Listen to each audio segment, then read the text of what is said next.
औलाद हैं मिस्टर गांधी, अगर हम भगवान की औलाद हैं तो मिस्टर गांधी क्या शैतान की औलाद है?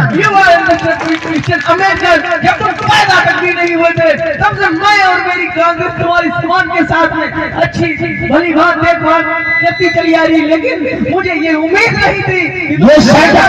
I can understand. हाँ मैं जानता हूँ, समझते हो तुम, लेकिन मुझे उम्मीद नहीं थी ऐसे शब्दों से यहाँ आके आप नवाजेंगे, बिल्कुल नहीं थी। आप पढ़े लिखे हो, इस तरीके से मिस्टर गांधी, मैं जानता हूँ तुम्हारी नीत को मैं भली भांति समझता हूँ। तुम्हारे जैसे पता नहीं कितने महात्मा आए और चले गए, लेकिन अछूत फिर भी अछूत ही रह गए। मिस्टर अम्बेडकर, बाय साहब महोदय, मैं चाहूंगा अगर ये दी गई गाली है, हरिजन शब्द एक गाली है, तो इसको स्पष्ट करके दिखाएं अम्बेडकर की किस प्रकार से ये गाली है, तो मैं मानूंगा, अन्यथा मैं इस बात को नहीं मानूंगा, बिल्कुल नहीं मानूंगा। यस महोदय, यस मैं इसका स्पष्टीकरण दे रहा हूँ। महोदय, दक्षिण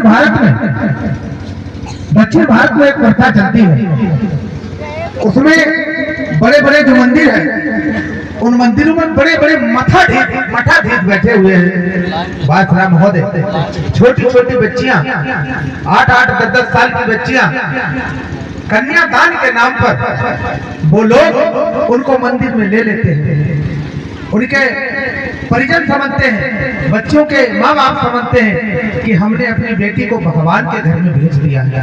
वो बहुत उनको गर्व होता है कि मैंने सेवा के लिए भगवान के यहाँ भेज दिया अपनी बेटी को। लेकिन होता क्या है बात महोदय, होता है उसका उल्टा। वो जो मंदिरों में बैठे हुए बड़े बड़े मठाधीश, वो उन बच्चों का अपना हवस का शिकार बनाते हैं, उनके साथ में नाजायज संबंध बनाते हैं। बात महोदय, और जो भी बच्ची गर्भवती हो जाती है, उससे जो बच्चा पैदा होता है, उस बच्चे को मिस्टर गांधी और उनके समाज के लोग उसको बाप का नाम तो दे ही नहीं सकते, कहां से देंगे?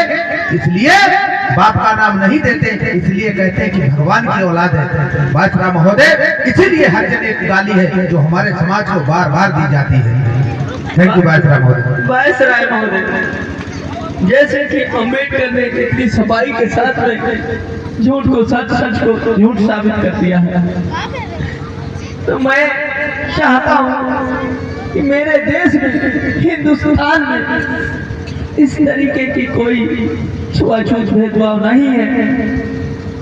ये मानना अम्बेडकर का है कि मेरे देश में छुआछूत भेदभाव ऊंच नीच की तमाम व्यवस्था कायम है, तो मैं